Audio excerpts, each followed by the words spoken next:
Assalamualaikum warahmatullahi wabarakatuh. Kami dari kelompok 6 dengan beranggotakan yang pertama ada Dewi Siti Patonah, yang kedua Kidea Ciputra, dan yang ketiga ada Anita Ayu Cahyaningrum. Di sini kami akan memaparkan mengenai pendidikan inklusif dan peran pekerja sosial sekolah. Sebelumnya, saya akan membahas mengenai apa itu pendidikan. Pendidikan menurut Ki Hajar Dewantara adalah tuntunan tumbuh dan berkembangnya anak. Sedangkan pendidikan dapat dijalani melalui dua cara. Yang pertama, bisa melalui pendidikan formal, dan yang kedua, bisa melalui pendidikan non-formal. Nah, pendidikan formal adalah pendidikan yang bisa didapat dengan mengikuti kegiatan atau program pendidikan yang terstruktur serta terencana oleh badan pemerintahan. Misalnya, seperti sekolah ataupun universitas. Lalu yang kedua ada pendidikan non-formal. Pendidikan non-formal adalah pendidikan yang bisa didapat melalui aktivitas kehidupan sehari-hari yang tidak terikat oleh lembaga pemerintahan. Misalnya, belajar melalui pengalaman, belajar sendiri melalui buku bacaan, dan bahkan bisa melalui belajar pengalaman dari orang lain. Lalu, apa itu pendidikan inklusif? Pendidikan inklusif merupakan suatu sistem penyelenggaraan pendidikan yang memberikan kesempatan kepada semua peserta didik yang memiliki kelainan dan memiliki potensi kecerdasan dan atau bakat istimewa untuk mengikuti pembelajaran dalam satu lingkungan pendidikan secara bersama-sama dengan peserta didik pada umumnya.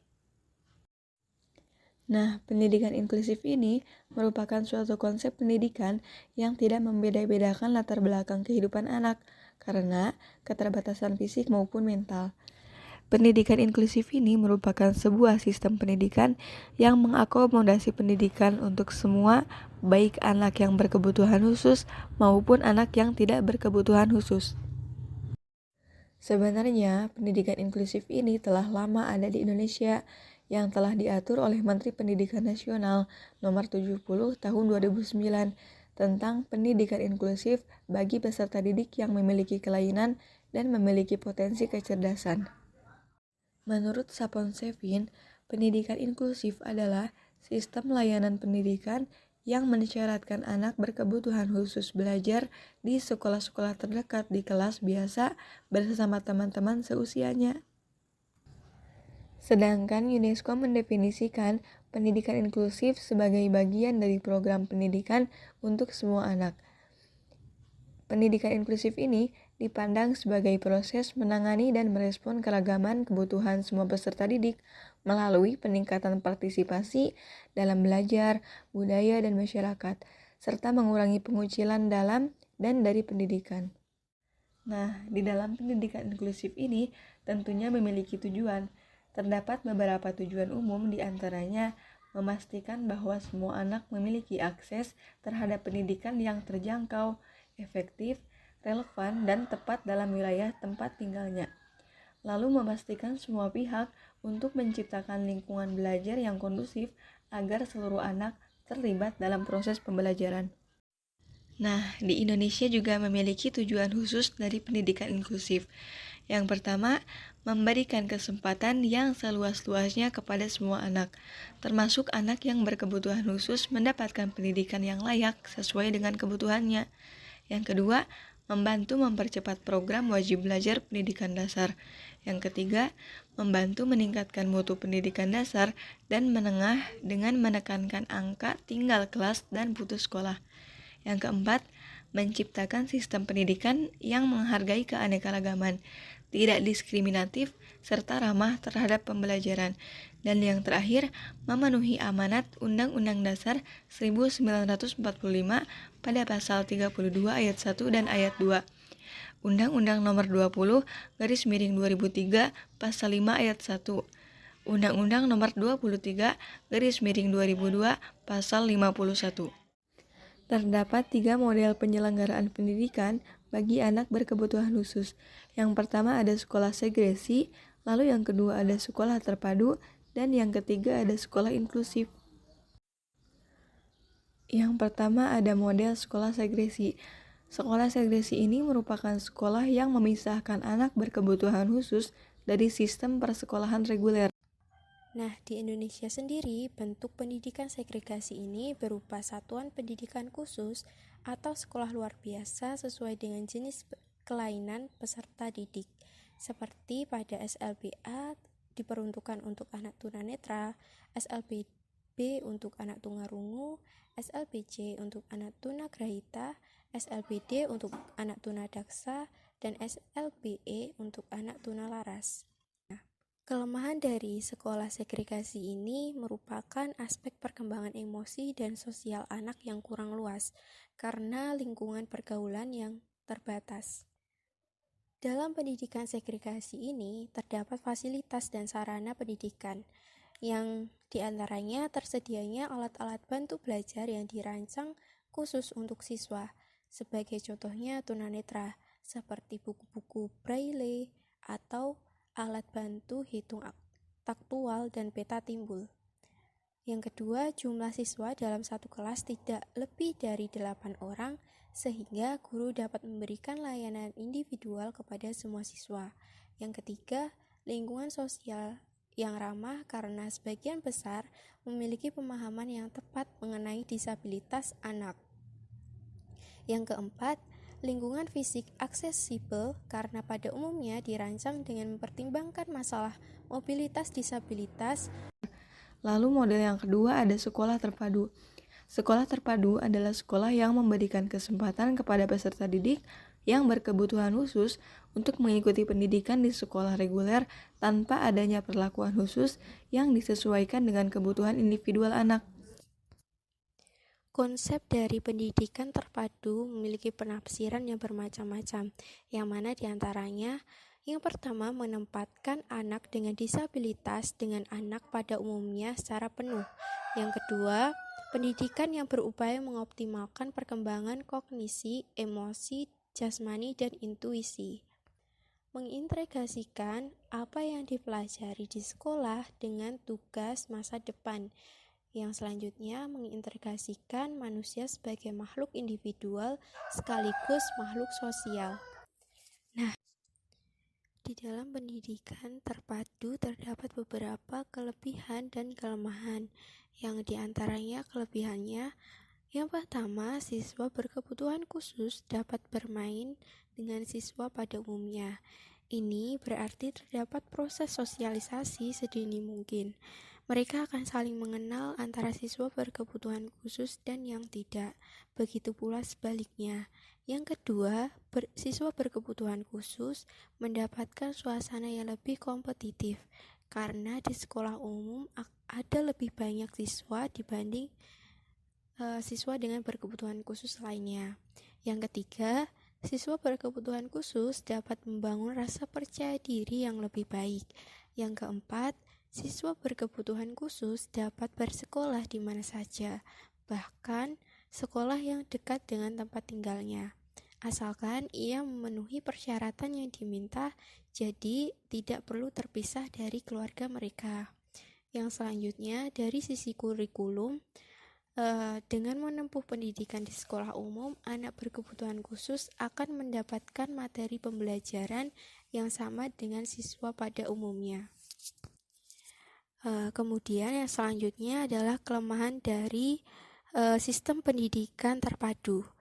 Dalam sistem pendidikan terpadu memiliki kelemahan yang mana diantaranya siswa berkebutuhan khusus harus menyesuaikan diri dengan metode pengajaran dan kurikulum yang ada.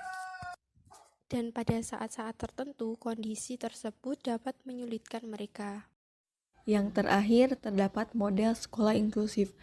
Sekolah inklusif ini merupakan perkembangan baru dari pendidikan terpadu.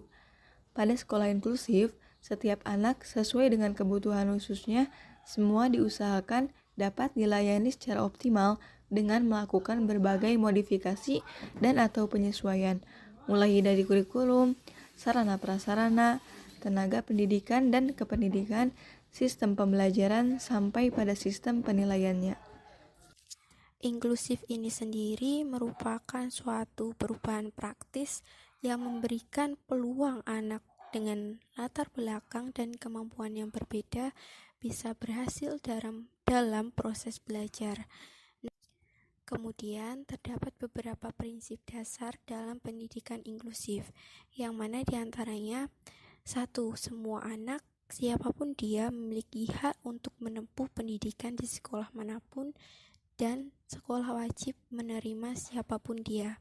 Yang kedua, setiap anak atau murid adalah individu yang unik. Oleh karenanya, sistem pendidikan harus dibuat fleksibel, memberikan kemungkinan pada guru untuk melakukan penyesuaian, guna untuk mengakomodasikan kebutuhan khusus setiap siswa. Kemudian yang terakhir, sistem pendidikan dalam suatu negara harus dibuat satu sistem, dan sistem pendidikan untuk anak-anak yang menyandang kesehatan atau disabilitas merupakan bagian integral dari sistem pendidikan umum tersebut, bukan terpisah ataupun khusus. Terdapat beberapa kelebihan dan kelemahan dalam pendidikan inklusif, yang diantaranya keuntungannya adalah anak berkebutuhan khusus maupun anak pada umumnya dapat saling berinteraksi secara wajar sesuai dengan tuntutan kehidupan sehari-hari di masyarakat, dan kebutuhan pendidikannya dapat terpenuhi sesuai potensinya masing-masing. Kemudian selanjutnya adalah kelemahan sistem pendidikan inklusif, yang diantaranya minimnya sarana penunjang sistem pendidikan inklusif, yang mana terbatasnya pengetahuan dan keterampilan yang dimiliki oleh para guru sekolah inklusif, yang menunjukkan betapa sistem pendidikan inklusif ini belum benar-benar dipersiapkan dengan baik. Dengan demikian, dapat disimpulkan dalam sistem pendidikan segregasi, pendidikan terpadu, dan pendidikan inklusif, para siswa yang mempunyai disabilitas dapat menentukan alternatif sistem yang tepat untuk mendapatkan haknya dalam memperoleh pendidikan. Selanjutnya, di sini saya akan menjelaskan mengenai sistem pendidikan inklusif. Sejarah perkembangan pendidikan inklusif di dunia pada mulanya diawali dari negara-negara Skandinavia seperti Denmark, Norwegia, dan Swedia. Sedangkan di Amerika pada tahun 1960, oleh Presiden Kennedy mengirimkan pakar-pakar pendidikan luar biasa ke Skandinavia untuk mempelajari mainstreaming dan least restrictive environment, yang ternyata cocok untuk diterapkan di Amerika Serikat. Selanjutnya di Inggris dalam Education Act 1991 mulai memperkenalkan adanya konsep pendidikan inklusif dengan ditandai dengan pergeseran model pendidikan untuk anak berkebutuhan khusus dari segregatif ke integratif. Dari hal tersebut, tuntutan penyelenggaraan pendidikan inklusif di dunia semakin nyata, terutama sejak diadakannya Konvensi Pendidikan tentang Hak Anak pada tahun 1989 dan Konferensi Dunia tentang Pendidikan pada tahun 1991 di Bangkok, yang menghasilkan Deklarasi Education for All, yang mana implikasi dari statement ini mengikat bagi semua anggota konferensi agar semua anak tanpa terkecuali dan termasuk anak yang memiliki kebutuhan khusus mendapatkan layanan pendidikan secara memadai.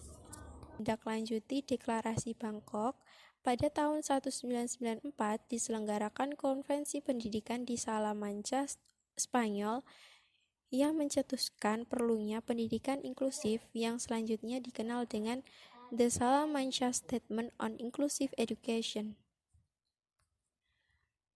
Kemudian yang selanjutnya di Indonesia sendiri, sejalan dengan kecenderungan tuntutan perkembangan dunia tentang pendidikan inklusif, pada tahun 2004 Indonesia menyelenggarakan konferensi nasional dengan menghasilkan Deklarasi Bandung dengan komitmen Indonesia menuju pendidikan inklusif, yang mana hal ini digunakan untuk memperjuangkan hak-hak anak dengan hambatan belajar.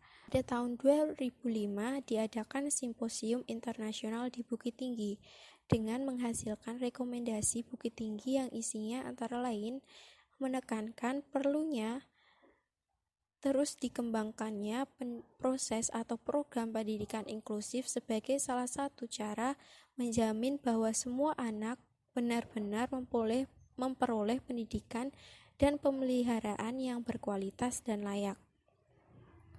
Dan kemudian dalam perkembangan sejarah pendidikan inklusif dunia tersebut, maka pemerintah Republik Indonesia sejak awal 2000 mengembangkan program pendidikan inklusif, yang mana program ini merupakan kelanjutan dari program pendidikan terpadu yang sesungguhnya pernah diluncurkan di Indonesia pada tahun 1980-an, tetapi kemudian kurang berkembang dan baru mulai tahun 2000 dimunculkan kembali dengan mengikuti kecenderungan dunia.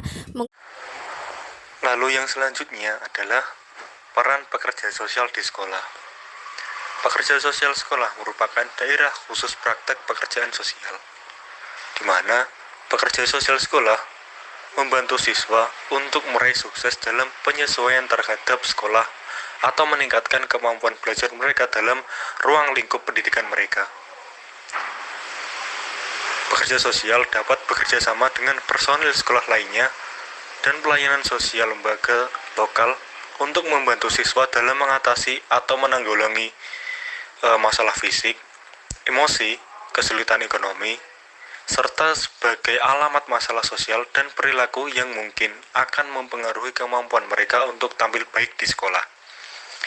Ada beberapa peranan pekerja sosial di sekolah, antara lain yang pertama, truant officer, yakni peran yang sering dilakukan di sistem sekolah yang besar. Pada sistem ini, kemungkinan terjadi kasus-kasus pembolosan akan lebih besar dibandingkan dengan sistem sekolah yang lebih kecil dan sederhana. Lalu yang kedua adalah advokat, yakni dalam memainkan peran sebagai advokat, pekerja sosial dapat memberikan perlindungan dan pembelaan terhadap hak-hak pelajar yang dilanggar oleh pihak lain, sehingga pelajar tersebut mampu mendapatkan haknya kembali. Lalu ada parent-teacher liaison atau homeschoolization, yaitu penghubung orang tua dengan guru atau penghubung rumah tangga dengan sekolah. Lalu ada conferee, yaitu peran conferee dapat dilakukan pekerja sosial pada pertemuan pembahasan khusus atau case conference pelajar. Temu bahas kasus selain melibatkan profesional seperti guru, wali kelas, petugas PP, dan pemimpin sekolah, boleh jadi juga melibatkan orang tua. Bertindak sebagai conferee, pekerja sosial dituntut mampu memimpin dan mengarahkan pertemuan. Lalu yang selanjutnya adalah mediator atau penengah. Terkadang pekerja sosial sekolah berhadapan dengan situasi yang menuntut sikap netral atau tidak memihak. Pekerja sosial dituntut menengahi hubungan antar dua pihak yang mengalami keterpisahan, keretakan, kerusuhan, atau akibat adanya perbedaan persepsi atau perbedaan kepentingan. Lalu yang selanjutnya, broker, yaitu pekerja sosial dapat menghubungkan klien dengan sumber-sumber yang menyediakan pelayanan yang dibutuhkan. Lalu yang selanjutnya, sebagai konselor. Peran sebagai konselor di sekolah telah banyak dimainkan oleh profesi lain, sehingga pekerja sosial perlu mengetahui batas-batas peran sebagai konselor dan pengembangan peran yang lebih spesifik. Terdapat kecenderungan untuk lebih memandang pekerja sosial sebagai seorang terapis daripada seorang konselor. Jika konselor melaksanakan konseling, terapis ini melakukan psikoterapi.